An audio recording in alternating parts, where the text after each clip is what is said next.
Merci, Monsieur le Président. Monsieur le Ministre, je voudrais revenir sur la période du confinement. Vous avez dû faire face à une situation totalement inédite. On a noté pendant cette période, et c'est pas étonnant, que la délinquance a fortement diminué, moins de 70%. Concernant par contre les violences intrafamiliales, et vous l'avez souligné dans vos propos liminaires, ce risque était à anticiper, vous l'avez dit. J'aimerais que vous soyez, s'il vous plaît, plus précis sur l'anticipation de cette montée de violence qu'on avait à l'époque du mal à mesurer. Pour répondre à M. Desmoulins, oui, on a connu une forte baisse de la délinquance, mais une évolution de la délinquance, qui d'ailleurs a posé des problèmes en sortie de confinement, notamment sur certaines filières et sur certains produits stupéfiants, des ruptures de stock, parce qu'on parle avec des termes économiques, mais d'une filière qui est organisée de façon économique, des substitutions d'équipes qui avaient du stock, des substitutions de produits, mais qui du coup, après le déconfinement et donc le retour d'alimentation plus régulière, sur lesquels les services et le FAST en particulier s'étaient préparés, il y a eu des interventions sur les routes, etc., beaucoup plus massives et très efficaces à ce moment-là, parce qu'on savait qu'il allait y avoir des mouvements. Il y a eu aussi des guerres de reconquête de territoire avec les violences qui ont suivi. Il y a eu des évolutions, mais de toute façon, il y a eu des sujets sur lesquels nous sommes restés en permanence vigilants. Le sujet du terrorisme en était un, et je peux vous dire que les services de la DGSI, pour ce qui relève du ministère de l'Intérieur, du renseignement territorial plus globalement, ceux de la préfecture de police ont été sur ces sujets aussi organisés pour faire en sorte qu'ils puissent toujours faire face. Et il y avait ce sujet des violences intrafamiliales pendant le confinement, qui était perçu, mais seulement perçu, parce qu'il n'était pas statistique, il n'était pas entendu. Mais dès lors que personne ne doute qu'il y avait des violences conjugales, mais aussi des violences aux enfants, dont il faut distinguer la situation, mais qui se situait dans ce cadre-là, avant, le fait d'être enfermé dans un appartement ne pouvait qu'accélérer ou accroître ce risque-là. J'ai voulu, et alors là je l'assume pleinement parce que ça fait partie des politiques sur lesquelles j'ai poussé les feux forts très tôt.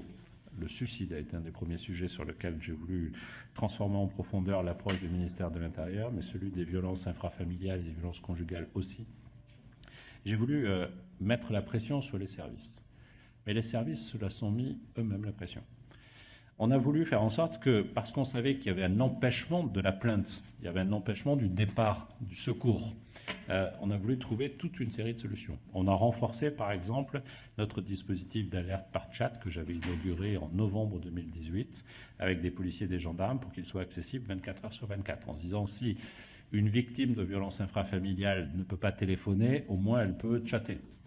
Si jamais elle ne peut pas chatter, qu'est-ce qu'elle fait ? On a mis en place un dispositif en utilisant un numéro 114 pour pouvoir par texto donner des alertes. C'est d'ailleurs, comme j'ai mis tout à l'heure un petit coup de griffe avec 300 masques au Puy-en-Velay, je vais rendre hommage au président de la région Auvergne-Rhône-Alpes. C'est d'ailleurs une suggestion que Laurent Wauquiez m'avait faite, d'utiliser le 114 pour permettre l'alerte. Et donc c'est un dispositif qui était fait pour des publics sourds et malentendants, qui a été élargi pendant cette période-là pour qu'on puisse donner l'alerte par texto.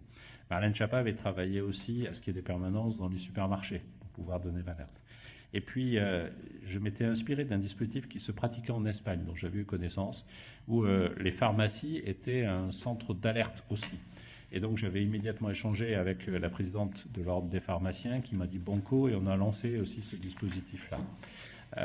Et surtout, j'ai dit que les policiers et gendarmes avaient été proactifs. Les policiers et les gendarmes m'ont immédiatement proposé un dispositif auquel je n'avais pas pensé, de même, qui était les appels d'initiative. C'est-à-dire qu'ils savaient des situations familiales compliquées, mais il n'y a pas eu de suite judiciaire, il n'y avait pas de plainte. De même, ils appelaient dans la famille pour dire bonjour, comment ça va ? Et ils ont la capacité, ils ont pu avoir des trous dans la raquette, mais la capacité aussi d'identifier des moments de tension dans l'échange téléphonique et donc de venir au domicile et de voir s'il y avait un risque sur la personne et en étant présent. Et je sais qu'il y a eu des interventions, des interpellations et des mises sous main de justice de maris, le plus souvent violents dans ce cadre-là. Donc vous dire que vraiment c'était un sujet sur lequel il y avait la volonté du ministère de tout faire ce qui était en ses moyens pour éviter que l'enfermement soit synonyme de violence et de violence cachée.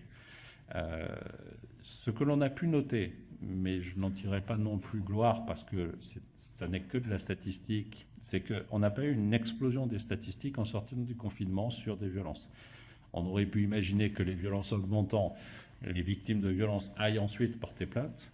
Ça n'a pas été le cas. On a retrouvé le niveau des violences dans nos statistiques, mais pas forcément une explosion liée à ça. Est-ce que ça veut dire que ça n'a pas été le cas et que notre dispositif a été génial? Je ne crois pas. Il a pu être efficace. Le fait d'en parler beaucoup pendant le confinement a pu nous aider aussi à inhiber la violence trop naturelle de certains. Voilà, c'est peut-être une explication, mais on n'a pas connu d'explosion à la sortie sur ce sujet.